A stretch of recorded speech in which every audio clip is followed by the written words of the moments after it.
Good afternoon, everyone, and welcome to another episode of the Mind of Yash PCOS series. If you guys are here on live, please let me know via the comments because we just had a little message and I wondered if tonight our topic was a little too spicy. So Facebook decided to block me, but we're here now. So welcome. I have a very special guest tonight, as you see. And well, before we get into anything, I just want to remind you guys that I have developed a PCOS positivity guide with 25 tips on how to stay positive, whether you have PCOS or any other challenge in your life. So I just want to share that link so that if you guys want to get that guide, that you can just put in your email and you will get it. So let me just share that. Smile. You ready? I don't know. All I right. don't know if I'm ready. Oh my goodness. Let me just share that. Oh, sorry. Smile. You ready? All right. I don't know if you guys could tell, but I am very nervous for this topic. It's not something I'm accustomed talking about out loud to other people like this in this setting, other than maybe like what, so for friends, a couple of friends, maybe even if so much. So okay, let's Take a breath. let's take a breath. Let's get ready. And we get ready to talk about it. And hopefully, if this does not dash your hopes of ever becoming prime minister, because they might use this video against you. That's perfectly fine. That's all right. So okay, so it's we weren't able to do this. We would not be able to do this next week because we know Valentine's is really the 14th of February, so we're a little early, but we were able to do it this week. So I decided that it was a good opportunity. I've been thinking about talking about this topic for a little while now. So I thought it was just the perfect opportunity to use Valentine's Day to talk about it. So without further ado, we shall begin. And please, send your questions, send me a message during, and I want the discussion to be as interactive. I don't know if I really believe that, but I want it to be as interactive as possible because I really do think that conversations like these should be had. That's correct English. Yeah. It should be had. Important conversations that we need to have. Yes. Yeah, he's better with the words than I am. So okay, babe. Oh, Hey, I didn't even introduce him. look at that. This is my husband. Hi. Darian. If you guys have been with me since I started the series in September, you would have seen him. He would have made a guest appearance then. And we talked generally about relationship and how a spouse deals with their partner having, well, not just your spouse, but your partner having polycystic ovarian syndrome. Yes. So welcome, husband. Thank you for having me. It's good to be here. And I'm wearing red to commemorate my embarrassment on Facebook. It's okay. Yes. Okay. So getting straight to it. So, well, these are things that we've talked about before, Yeah. but I think it's very important to kind of talk about it again in this forum. So, for you, what were your views on sex growing up? Well, for my foray into sexual education and what's that? I don't know what that means. Yeah, my I can smell it. exposure into sexual education and understanding sexuality and things of a sexual nature came at a kind of, because my mom always ensured, at least my mom always ensured, and she didn't tell me directly. She bought me books about your body and the changes that your body would go through, so I knew what would happen come puberty time or what would happen around when the sexual urges started to kick up and all of these things. So I had a fair idea of what was supposed to happen, but I was also very naive, and even for the environment that I grew up in, slightly sheltered. I wouldn't say I don't know if it was intentional or if it just kind of happened that way, but I didn't have the a lot of young children are exposed to a lot of sexual things very early on in life. I think I was just spared that, but it wasn't anything that I'd say I had a very formal education or formal sexual education. Yeah. And everything kind of came in my teens. You have that desire for exploration and you have that curiosity going on, and everything you kind of either learn from your peers or you discover on your own, sort of. I just saying, what a cool mom.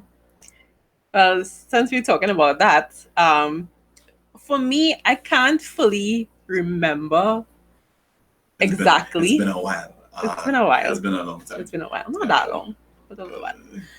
But I will never forget when my mom sat me down to give me the sex talk. And all that I remember really was that when she sat down, she said, when God created Adam and Eve, he told them to go forth and multiply. Okay. And that was the birds and the bees. I think she would have gone into the details after, but for some reason I don't really remember what she said to me, or maybe I blocked it out because it's not something that would be a traumatic time. It's not something that in my family you talk about so openly. But I think I did have a book. She gave me a book that I really loved. I don't remember the name, but it had a lot of flowers on it. I wish I had it. I really, because I think it's a really nice book. I have to Google it. I think the name of the book I got was My Body and Me. No. For young men or something like that. I got a book that it was like letters.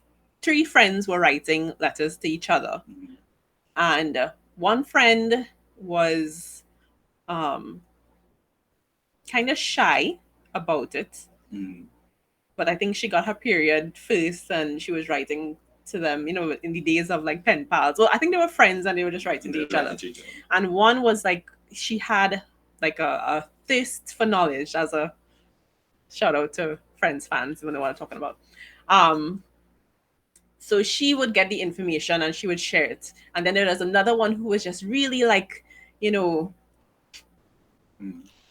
just out there. She was out there. She was, but they all were learning from each other. And like through that is how I kind of learned about the menstrual cycle and boys and where babies come from and things like that. Other than that, I kind of discovered other things like accidentally. Yeah, I think we often stumble upon things and based then on our curiosity. It wasn't so accidental in the future, like accidental. But yeah. Oh, and there was always one thing I remember, either my grandmother or my mom saying to me is, don't bring no baby home in this house unless you're married. So I always associated sex with having babies, I think. Yeah. Well, that's a good connection. That's how it's supposed to be. But I think I can't remember at what age I was told this, but I was always told, don't bring no baby in this house unless you're married. Yeah. As you say that, I think that's kind of like the same thing too. Or look, Ajay is saying as well. Yeah, he discovered everything by accident. I hear you, Aj. I hear you. What was I gonna say? Right. Okay. So I associated that as well because, well, I hope. But my mom had me before she was married. My mom had me before she was married. And so I think. What did I think?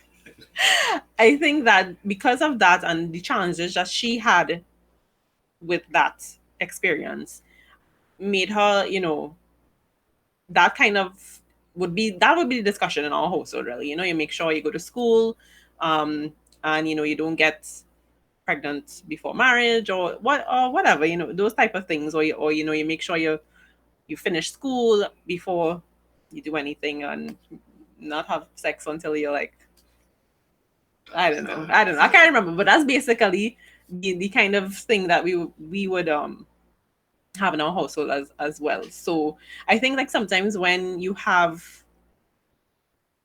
I want to say, strict parents maybe, or and then you're not really allowed to talk about those things, it kind of makes you a little extra curious. It's like, well, what is this thing What's the big drawback? What's the big happening? mystery? What's the big... Yeah. Why is this so taboo? Yeah. Yes. So. And then also, like, I grew up in a household surrounded by a lot of women, and it wasn't like everybody. There was no veil necessarily, because everybody was just kind of there. Yeah. You see somebody, like I saw pads and all these things. Like all these things were commonplace. It wasn't like anything that I didn't like that would have been a surprise. Yeah. In terms of understanding how the female body was, or how everybody was built, was made. Yes. And I think that's a very good thing to do, even if you have boys. I mean, I think generally it seems more prevalent that your parents would talk to their daughters about sexual things, and making sure that they are aware of safety and what it, those type of things. And maybe not as prevalent with sons, would you say? I can't remember my dad having that conversation with me. Yeah, so I think it's so important. Really can't. And just to be fair to him, I just can't remember. I don't know if it happened. Yeah, but it's not something that stood out prominently in my mind, so I don't think it did. Yeah, but I mean, like, generally, I think it's important for like boys to understand. I think it is, and I think a lot of young men have a lot of misconceptions around sex and sexuality, and the expectations that they build up are either driven from what they see on television or in magazines or songs that they hear, and in what happens with their peers, and being exposed at an age where they weren't ready to be at that level of sexual activity. Yeah. Because I've heard stories and I've listened to a lot of people speak, and they're talking about the age that they lost their virginity or their first sexual encounter, and it's like some people were like 12 and 13, and these are the times that you don't even understand the urges that are happening in your body, but then to be going through all of that on top of that added pressure of having sex or sexual interaction with somebody else at a time possibly that you're not ready for. Because I think at 12 and 13 and 14, I think there's a lot of things like I couldn't decide what I wanted for breakfast, far less who I wanted to be with, or that responsibility of if I get somebody pregnant, like how would I deal with that, or all those things. Yeah. I mean, if you think about it, like, we're like in our 30s, and sometimes, things are still, It's like, ooh. Yeah, but so then think about that one there. So you can imagine how much more confusing it is for like you go through your teenage angst and you feel nobody like you and everything, and everybody doing this, and you're wondering why nobody wants to do it with me and all that. Yeah. It's a very complicated time. Yeah. Well, on top of that. You were nerdy. Well, I mean, that wasn't that. Yeah, it was suave. But yeah, so it is a confusing time. So that's why it's just so important that parents make the time to talk to their children about it. And I'm saying that to kind of encourage myself too, because I am so scared. A conversation that we will have to have, and I think even at an earlier age, because of how our society is now, and how I think we need to impress on our daughter that her body is sacred and she needs to protect herself. And also on sons well, as well. Have a son yet, oh, you mean let's say presently? Okay. Presently, we only have a daughter. Yeah. And in the future, we hope for a son. Yes. Nikita might be watching this, don't So, man, I think that's an important point to bring up even today, with what happened today and everything. To just remind everybody that, we as parents and even as mentors, or Brother, as sister, human beings, yeah. really, to make sure that we are like pulling up people when we hear something that's not right, because it starts so simply, or Mhm. if it's not called out, if you hear behavior that's not behavior that we should be hearing, and people devaluing women, and these type of things, is something that we really need to talk about and try to Mhm. understand, like, where is it coming from. Is it that we need to be more of a community to support young men and young women, so that they have a better view of life? Like, I mean, I don't have the solution. I don't know if anybody really Mhm. does, but And I think it's something that we're seeing in our society, especially around men, where men feel that they have a certain amount of entitlement to a woman's body. yeah, And it's driven by other men, it's driven by the wider society, by the music that we listen to, by the things that we watch, by the expectations that are being placed. So, like, again, when a young man has a sexual interaction at 12 years old, 13 years old, and then he goes to school and you see everybody running each other down, and then he feels like, well, either I'm not getting that, or somebody. Well, there are a lot of things that yeah, we just kind of skimming the surface here, but yeah, they take away their power and control. Like, somebody may have molested them when they were younger, yeah, and they didn't have that avenue to understand why this broken person did this to me, and then they become broken, and then it's a whole cycle, and then it have a lot of homes that. And I was talking to my sister about this. And it's really strange for Trinidad and Tobago, where society that's um, basically matriarchal. We have a lot of young men being raised by women, or because I was raised by more or less my father was always in the picture, but mhm, for the majority of time I lived with my mom and my grandmother, and a lot of women, my aunts and my, so I had a lot of women yeah, influence my development. And my father was still also very present and gave me a lot of vital lessons of how to be a man, how to respect women, how to treat women. yeah, But there is something that is said for seeing that actively in the home in front of your face that kind of shapes how you develop your viewpoint of sexuality, and how you relate to a woman, and was your role and function in terms of your own pleasure and your partner's pleasure, mhm, consent, mhm, and um, the responsibility that you need to take yeah, for ensuring this person that you're with um, is respected. So there is a definite breakdown of that yeah. in our society. And I was telling her about this song. I can't remember who sang this song, but I just say, 'cause I For don't sure. know that one. But it starts off with "I have a penis for your vagina hole." As that's the first line in the song. My goodness. Like, I have a penis for your vagina hole. That was the first. I can't remember who sang the I've song. never heard that song. Whoever Why listening, is it not on the and Billboard charts? it was a very popular song in these lessons circles, Mm. and that alone kind of illustrates where the mind of a young man is being channeled. Mm.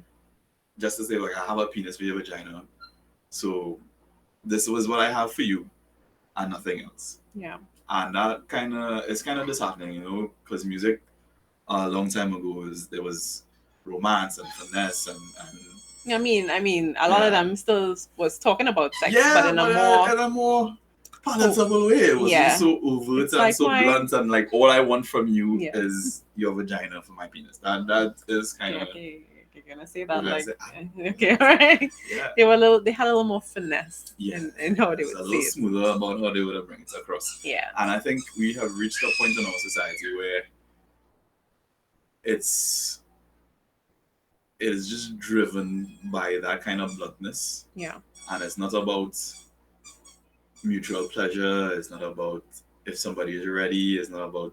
It's just, I About feel I self want this. gratification. Yes, I Yeah. want this. I have to have it now, Yeah. and that kind of spills over into not just sex, but everything Yeah. in As, our as you said it, society is kind of. that just came to my mind. We It's have like a microwave kind of society now, where we yeah. just want everything now. Yeah.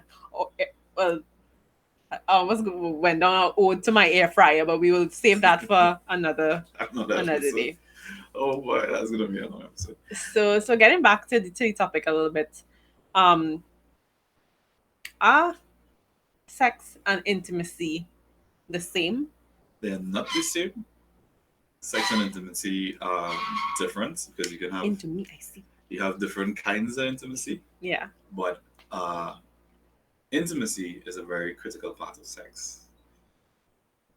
You sound like a bio teacher. No, Yeah. well, but not really bio. I don't know. I guess a It's like sex ed yeah, teacher.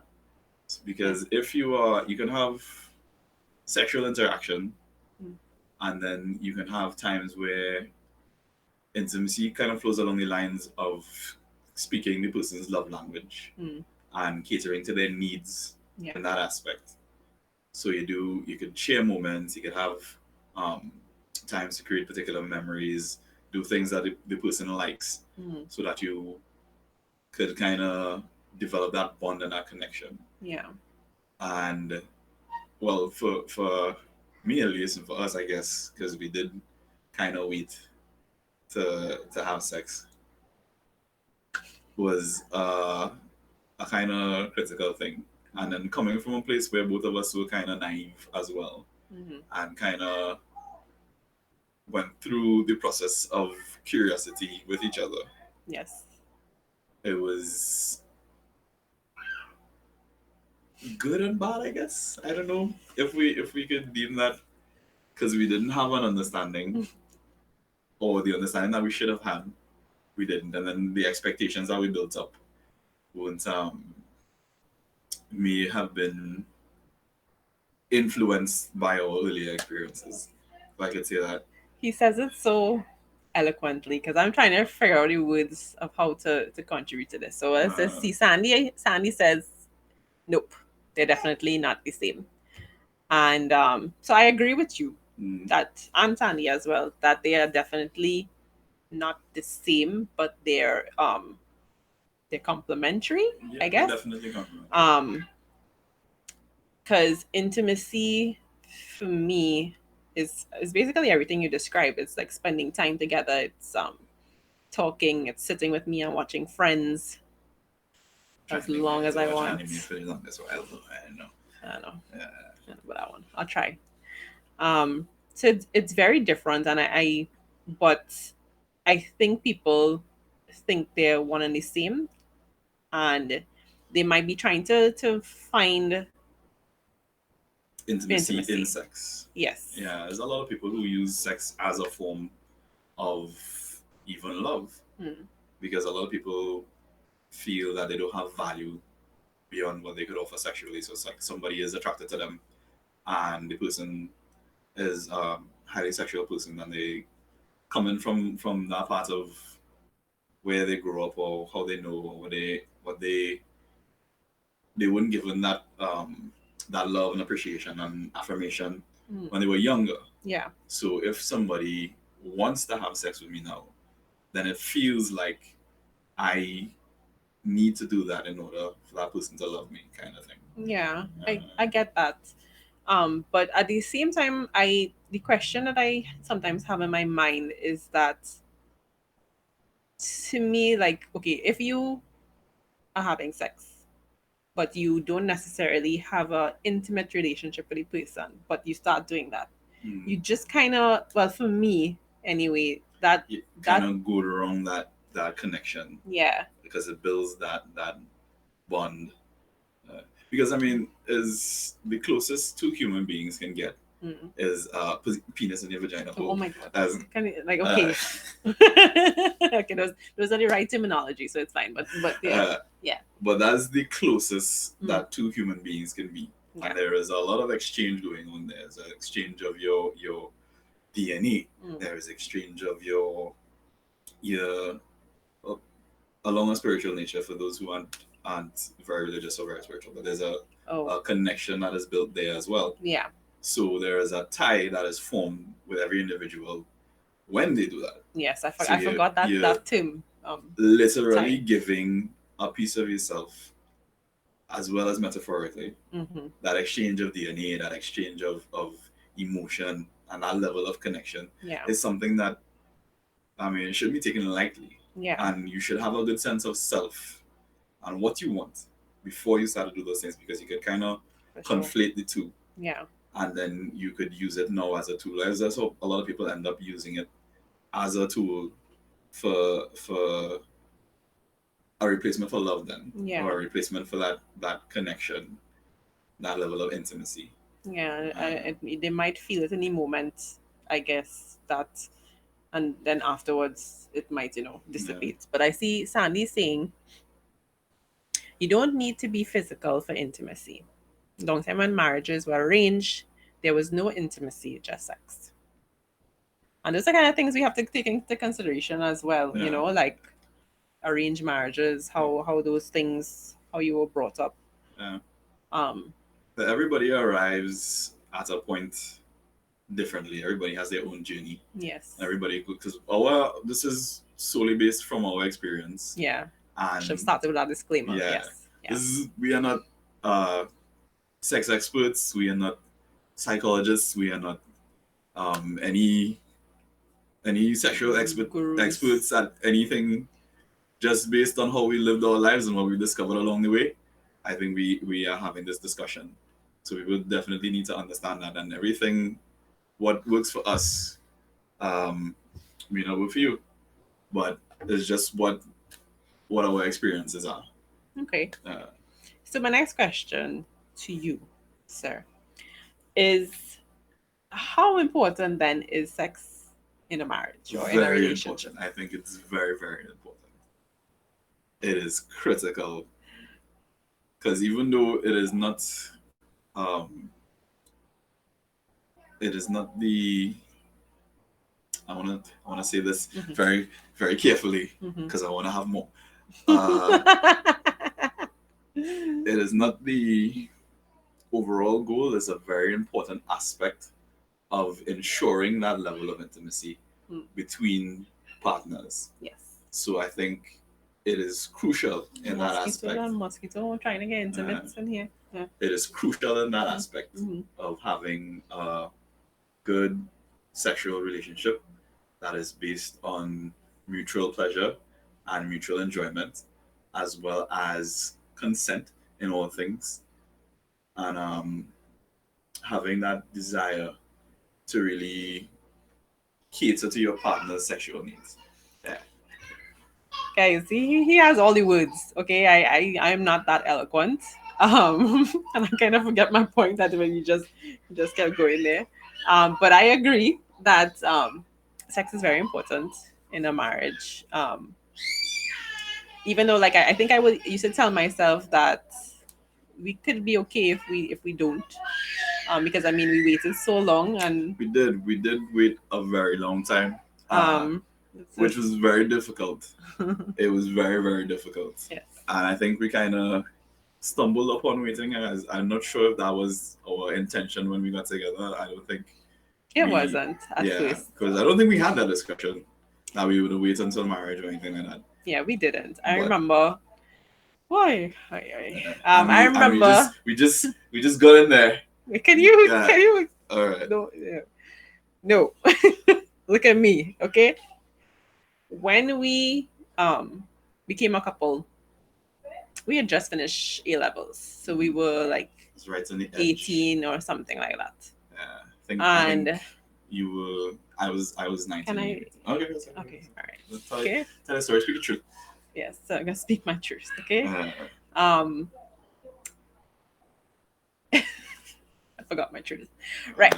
And we were together very young, like straight out of school. We were each other's first boyfriend and girlfriend. Like, she was the second girl I ever kissed in my entire life. So yeah. So it was like a lot of new things to us. Can I talk now? All right, you go ahead. Okay. So okay. So when we got together, we were planning to do it. I'm sorry, mommy, if she ever sees this. We were in the beginning, okay? But we didn't. At least. Anyhow. Yeah. So I think let's wait. I'm not finished. Right? And not finished, right? And then we ended up in um, in a church, Yeah, right? we became Christian and became- kind of reaffirmed the fact that we wanted to wait. Yes, Uh, but I want to tell you the whole becoming a Christian. Well, actually, it's not becoming a Christian, but our first experience with church was not the best one, which in future I probably would have to do a whole episode on that. But so that kind of made us like take a step back and like, okay, we need to try to wait. But we were together 7 years before we got married. a long time. So you could imagine. It was We tough. weren't. It was rough. Oh my goodness. It was hard. It was real hard. Okay. Okay. I need to reel this back in, right? So it was difficult. We weren't great. We tried our best, okay? No judgment here, please. We did what we could do. We tried our best. We made it. But we do over the finish line though, but we made it. We made it, okay? I don't know. Oh my god. The song I was gonna sing was going to, but anyhow. So anyhow, I lost my. You lost your train of thought. Let me see what we were even talking about. Right. So I think sex is important in a marriage to maintain that bond. Oh my god, I need to collect myself. It is important because we would have had periods. Hey.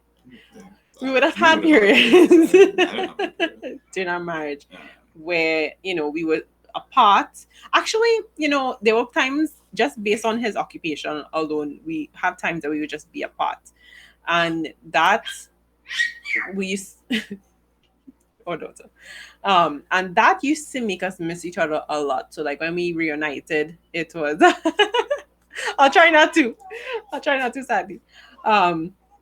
So in those times, it was like, absence makes the heart grow fonder. You know what I mean? It did. So okay. Other things. But the difficult times were when we were together, but because of life and actually that was going to be my next question really, and becoming parents and that stuff. It's like you were together, but you couldn't have those times as you would in the past, and those times were difficult because we loved each other, we wanted to be together, but we weren't having the intimacy times that we would want, and those times were difficult. So, and that's kind of what made me realize, like, it's like, well, I mean, I knew it, but to feel, it's like, okay, we needed to have that connection. And especially, like, once you pop Pringles. Yeah, is it Pringles? Yeah, Pringles. I was about to say Springles. So I think I thought of Jerry Springer and Pringles at the same time, and I got Springles. But once you pop, you can't stop. Yeah. So I'm very, very happy that we managed to survive waiting. And again, we waited for a long time. Mm-hmm.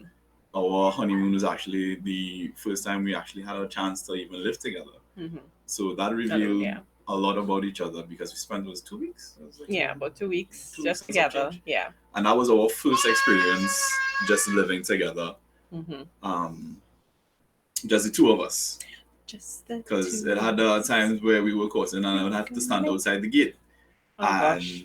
We stealing kisses here and we all over the place. Mm-hmm. But we didn't have and we got married at 26 and 25. Yeah. So it was I think we were together 7 years before that. Yeah. So we didn't have, I wouldn't say not opportunity necessarily, but we didn't have that chance where other couples may have had the opportunity to live together and spend that time developing that part of their relationship. Yeah.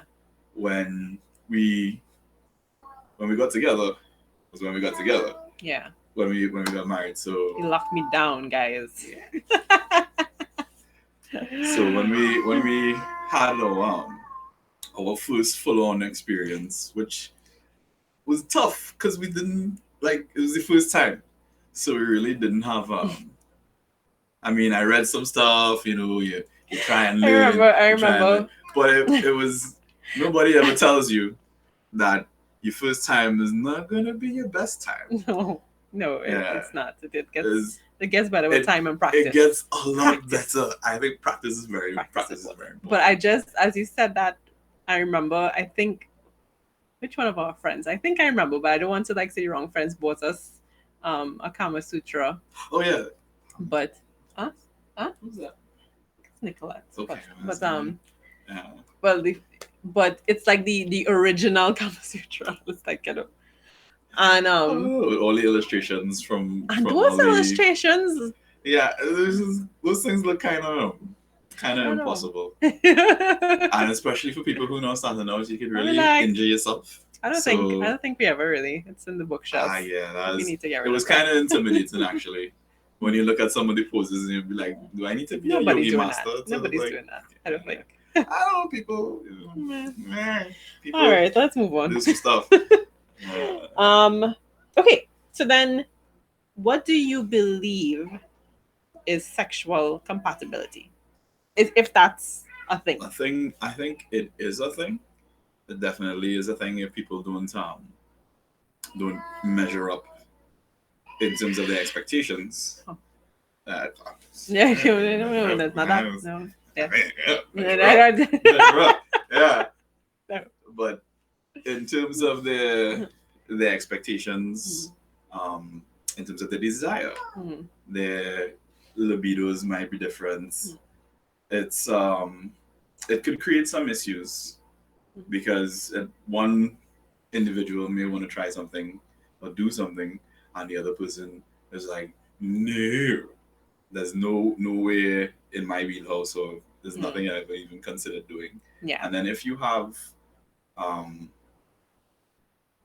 because desire can be a kind of tricky thing to say if you don't have the same desire, because I think it's all about how your relationship flows and the moments that you create and the level of intimacy, because intimacy starts way before the bedroom. Yeah.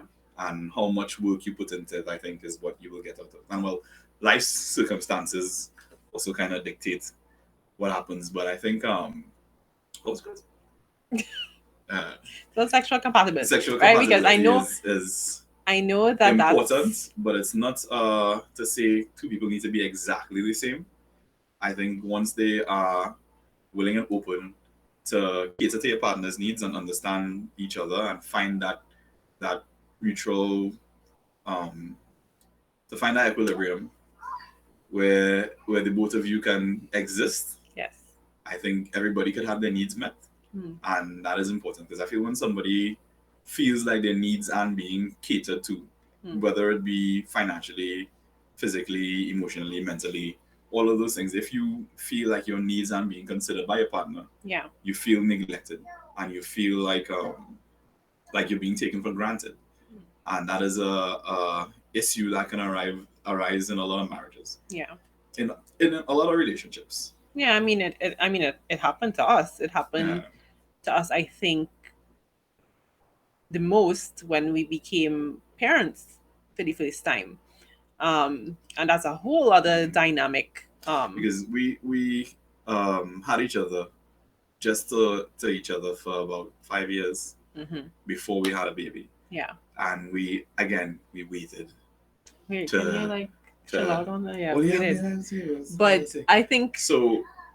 And then when we started, it was when we had the opportunities, or we had a lot more opportunities to be intimate with each other, and the expectation kind of got cemented, at least in my mind, of having my partner available to me.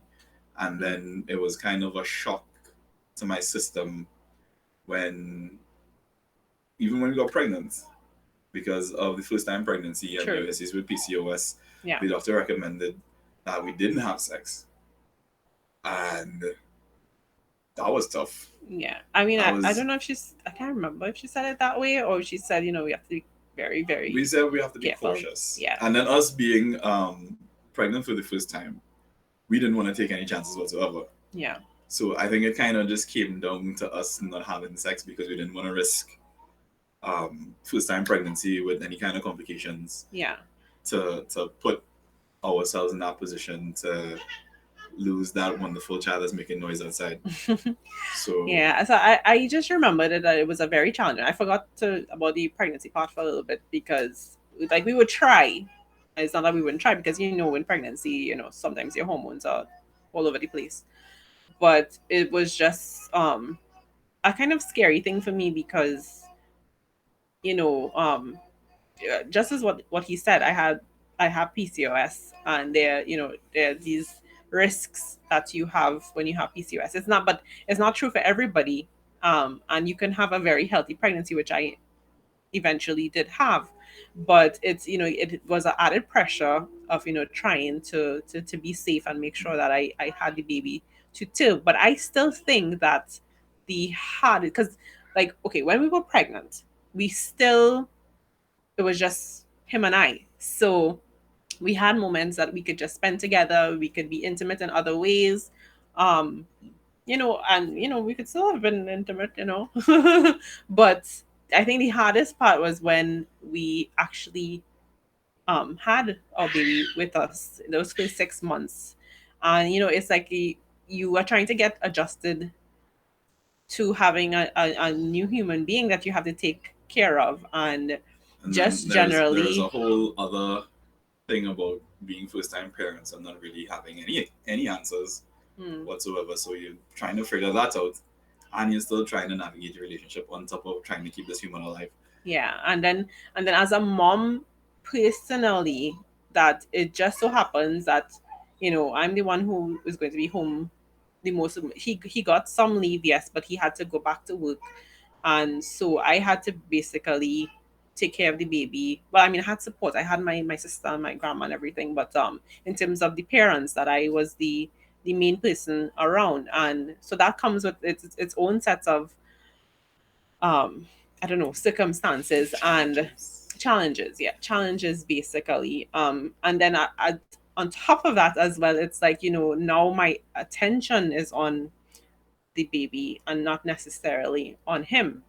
And he really did try to be very patient with it, but it did, there was some tension there, whether we were talking about it. And that, I think, was the mistake, that we didn't really talk We about didn't it communicate because. about that, and then I didn't have that understanding until afterwards when we look back, and I was like, wait, maybe I did feel taken for granted because I was accustomed getting all this attention and having the focus really be on us, and so like a spoiled child. Hmm, But to come now and have to share that with somebody else, yeah. and also we both had to kind of divert our attention to her. It was something that we never prepared for, I would say, Yeah. and then we didn't understand Or we all. thought we prepared all for, we, but we thought we did, but it's what I different say, is when see you're me in and it. come live with me is two different kind of things. Yeah, it was very. Yeah. So Yeah. only until we were in the situation, Mm. and then even after the situation, when we had that understanding, when we started to go through this road of more communication and really diving deeper into how we feel Mm. about particular things, Yeah. and really taking our um, communication to a different level of intimacy. So, yeah, bring No. back up the intimacy. It's very important to really have that understanding. I think now that we have it and looking back on it, um, I think we more well equipped to deal with that particular challenge Yeah, but because I really didn't expect to feel to that feel way. that way. But Sadie says, "Wait till I see if you cried last night, girl." And I'm pretty sure that other one I have there is probably going to ask. She has no filter. I think she's not going to have any filter. Mhm. Um, yeah. So okay. So Ajay asks if it was difficult getting pregnant. Okay. So yes. Well, yes and no. When you have PCOS, you do have trouble ovulating. So there you can have issues, fertility issues, but it's not necessarily the case for everybody, because there are many women with PCOS who were able to have multiple pregnancies and have brought the baby to term. It was difficult for us in a slightly different way, because of my PCOS. I did have a false positive Yeah. pregnancy test at one point.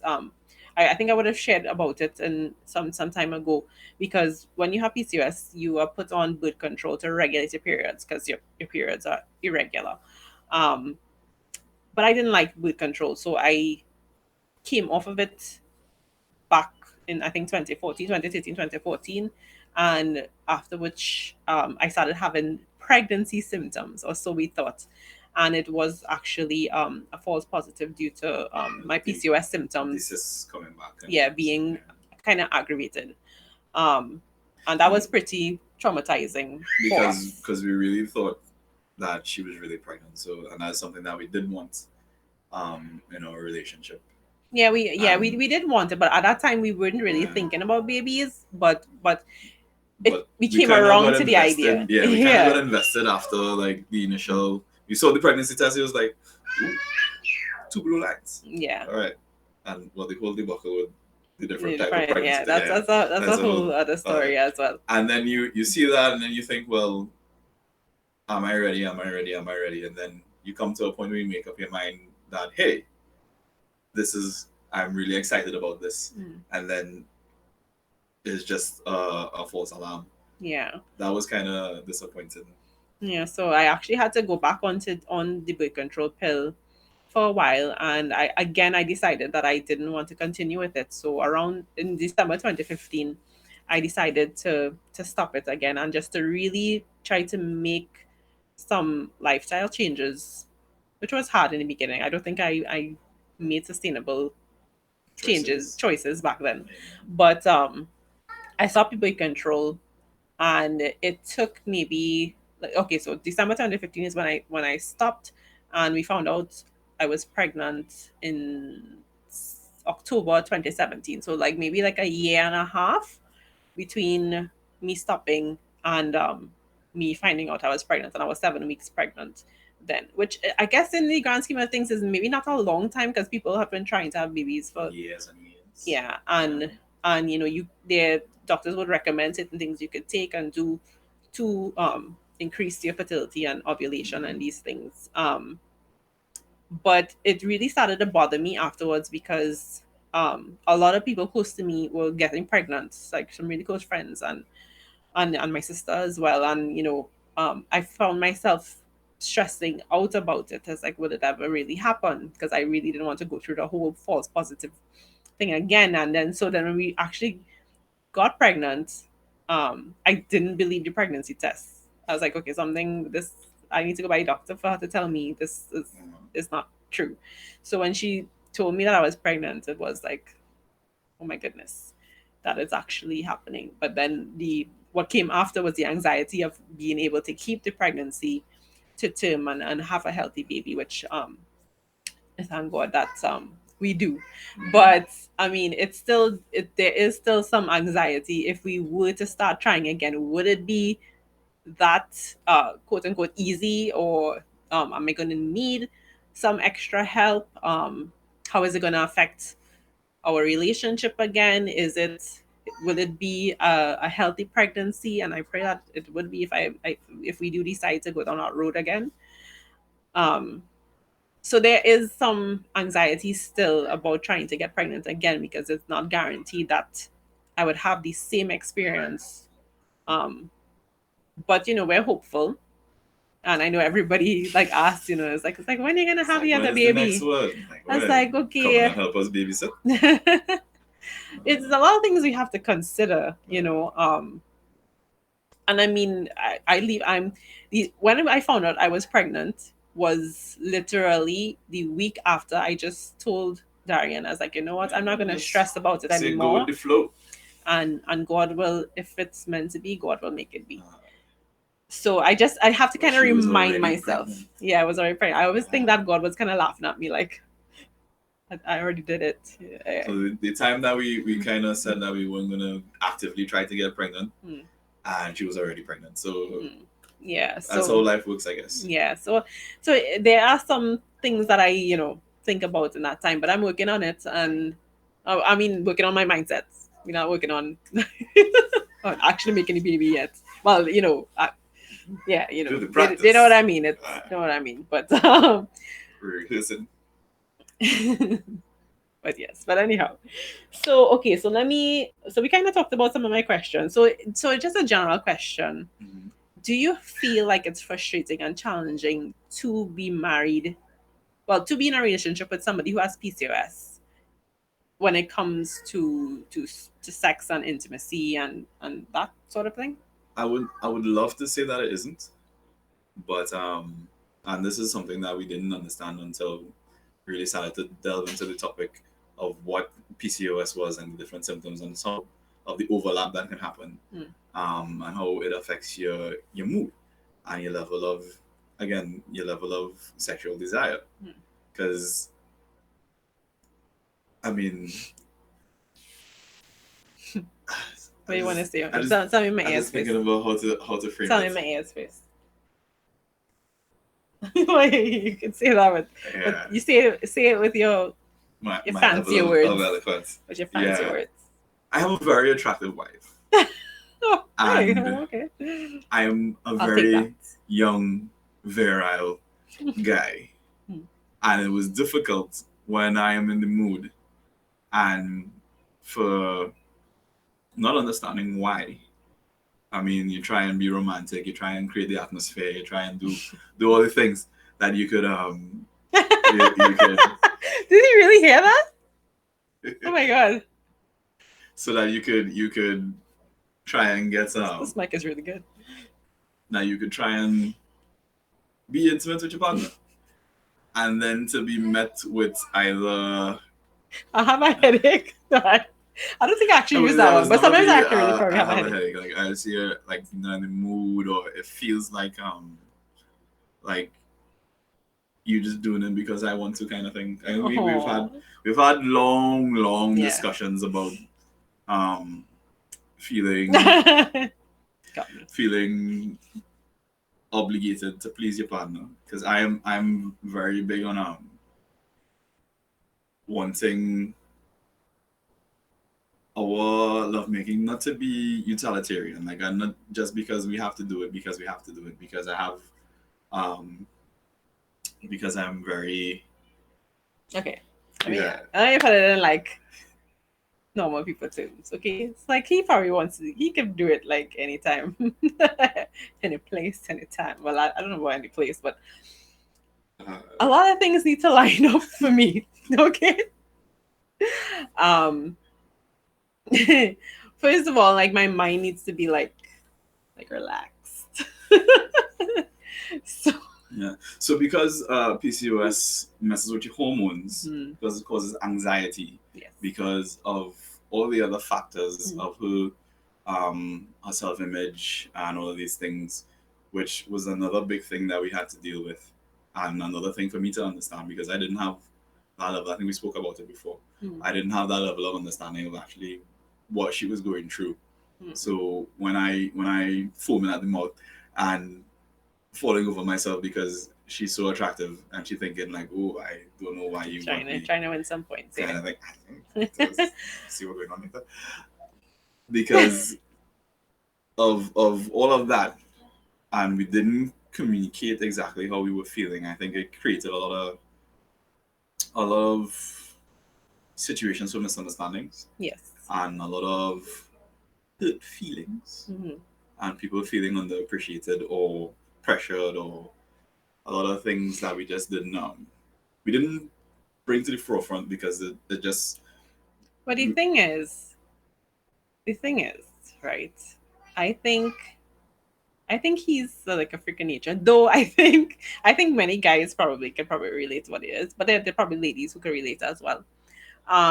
Because for me, I thought I had a high libido. I thought, but I think I'm probably like average. I don't know, I because don't know. But because I don't I know. Okay, think I I think and mean, also things kind of changed based on life, yes. because we kind of how things would affect you in terms of having Mm. everything on your plate, and being in the mood, I don't care. It doesn't affect me. So That's true. as our life got more developed, because when we now started out, I think we had as we were No, I mean, it was. now get into it, and for some I don't know why reason, he needs to use. yes, Why it does he just need to use started getting gestures? better and better and better. Yeah. And I But think what I was going to say mm, is what I forgot. But I was gonna say, okay, you talked about like just doing it because I feel obligated. And while I agree that I shouldn't feel obligated to, there are some times that I just know that will, like, once we get going, it will go.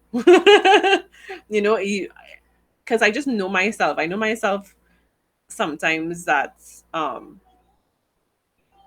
I just know that it's not me, like, feeling like I'm forced or anything like that. But that I'm just so aware that intimacy and sex are things that you need in a relationship, that there are times that I might not necessarily be 100% in the mood to do it, but I just know that it's important, and I know, like,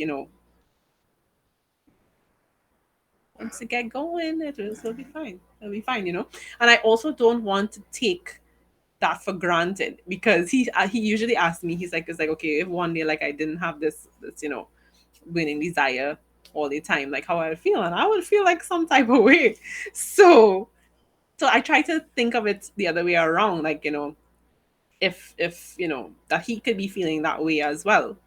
So, but like, as Sandy is saying, is like, communication is needed, and that is so true. And I think the more that we communicated was the better things got. and I think we had a better understanding of what we needed from each other, not just in terms of physically, but emotionally. Mm-hmm. And I think once we had those lines of communication opened up, Yeah. things, because I had a particular viewpoint about our sexual relationship and desire, Mm-hmm. because I'm practically in the mood all the time. Mm. And like she mentioned, it would feel like you're being taken for granted because there's very little that she needs to do.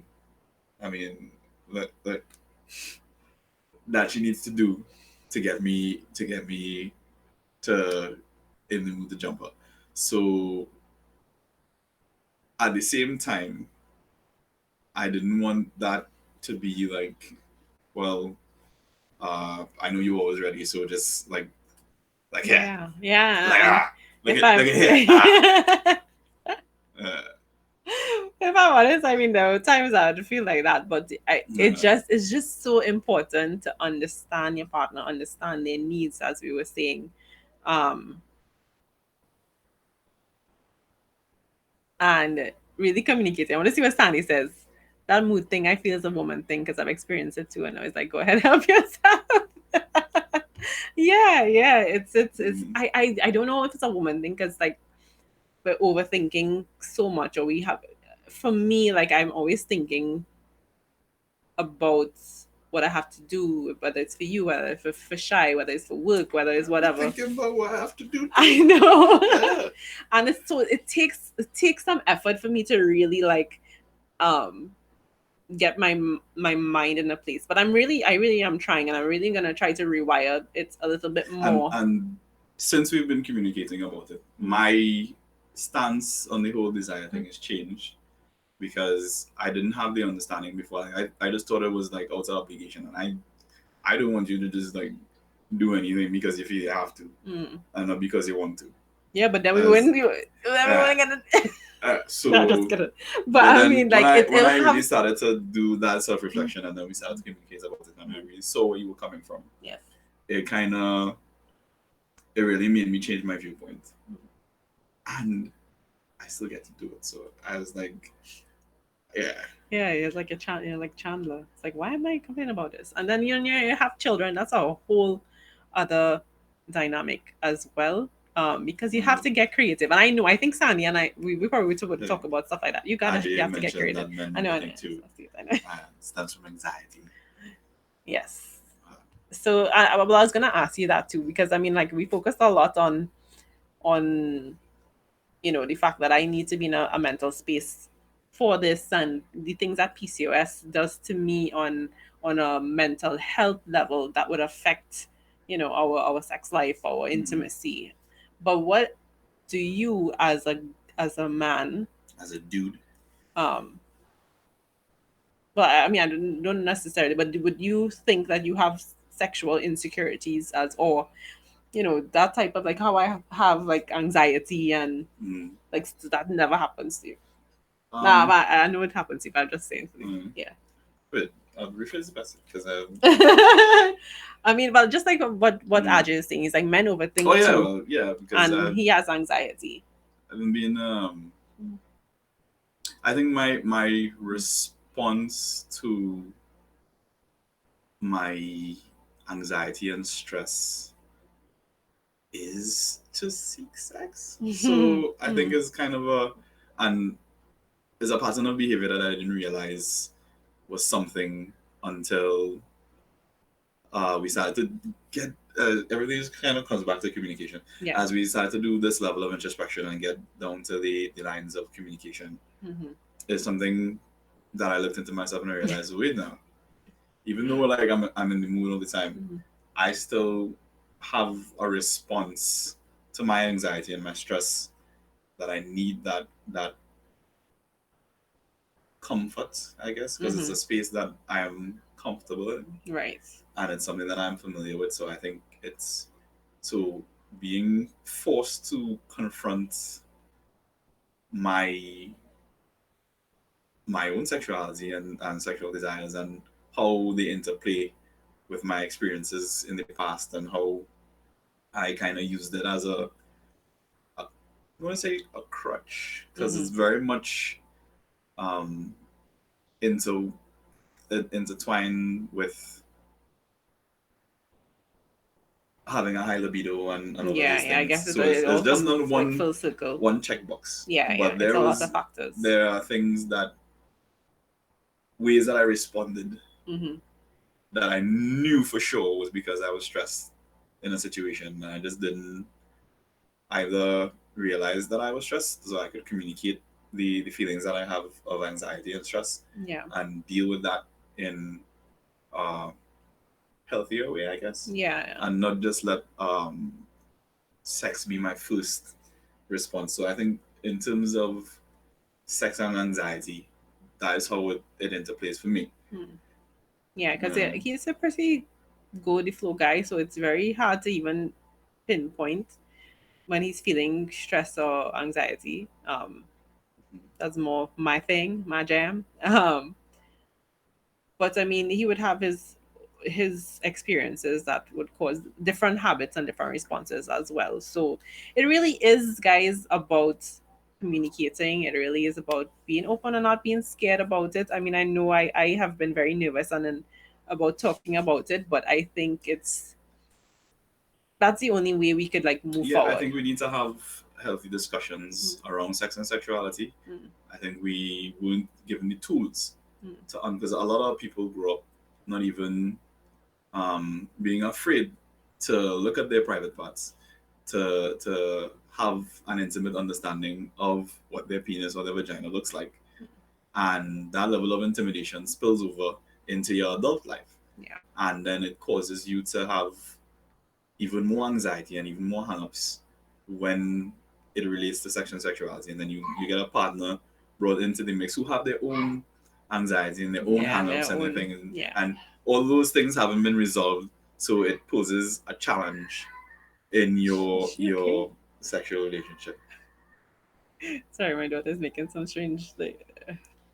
See, he talking and I'm like thinking, I was like, is she okay out there? I'm hearing exactly what was going on out there, and I know she's fine because I'm she's in like, no it's like, danger, should we go out there? but I don't know why it's distracting her to that level. Yeah, uh, something. I don't know. Yeah, but So or maybe it's a Yashi thing. Who knows? yeah. So, guys, we talked a whole lot. I don't know if it's been helpful to you guys, but I know on some level that everyone could probably relate to it. And it's really just about talking to your partner. Um, and as his last point is just saying, like, doing research for yourself, which is something I'm still trying to learn to do. He was very into doing research and reading books. Ajay said earlier that there are books, there are proper books you can use, I and know, he has. Ajay. I And read them. he has. So Told you we waited for a while. So in that time, like I wanted to be like the best at it, and I made sure like I did my research, and still, yeah, yeah. it was still going through the emotions. Still presented a particular And challenge. So for me, I just like to get it right on the first try. So you really have to know each other, and yeah. So I just want to end here. We could, if this is a topic that you want to talk about in the future, like anything specific, um, you can let me know. And I don't even know how to pivot this, but like I just wanted to invite you guys again if you all are still interested. I started my Face Art of Being a Woman Mastermind group on Monday, and it was really great. And so if there's anybody who's interested in joining me again when we talk about things like cultivating a good self image, because I was going to make this point earlier. And managing your mindset. I was gonna say like a lot of those things that I learned in that training helped my relationship. Um, because I mean, your self image is so important to having the confidence to be sexual and to be, yeah. So it really did help me. Is that something that I'm supposed to know? Like I don't know. The Rudy says that. Oh yes. Oh yeah. So if you guys want to join me, I mean, the training is not about just sexual intimacy, but it talks about relationships and that sort of thing as well. But it also talks about the different arenas of a woman's life, because when you take care of each arena and you become like an integrated whole woman, then like you reap the benefits in everything, in your relationship, in your friendships, in your contribution, in your wealth, and so on. So I'm just going to leave that link if you guys are still interested in joining. So make sure and you can let me know or sign up so that you can reserve your spot, even if it's not this group that just started, because you still have time to join because we meet in the next 2 weeks. But for any new group that I start as well, I could interested in joining. So make sure so that you can reserve your spot. So I'll leave that link there for you guys if you are interested. So again, guys, thank you for joining us for this Mind of Yash PCOS series. Thank you, husband, for joining and being so open about it all. But I'm grateful for you, and I just want to encourage everybody to just go strong. Communicate. Take the time to understand who you are, what you want from life. Take the time to build healthy relationships. Yes. I think is very important, and what we need, especially what's going on with our society today. Um, mentor some young men. I think our society needs stronger men, and all the men to kind of stand up and really help a young man discover how to be a man, because it's really difficult out here. Yeah. So, and especially as a father with a daughter, I coming for it. Sorry. Mm-hmm. So, Yeah. if we could kind of shape that society from where we are at our level and build a better society going forward, because we need it. Yeah, we do. You do. So thank you guys, and you guys continue to be safe and stay well. Till next week.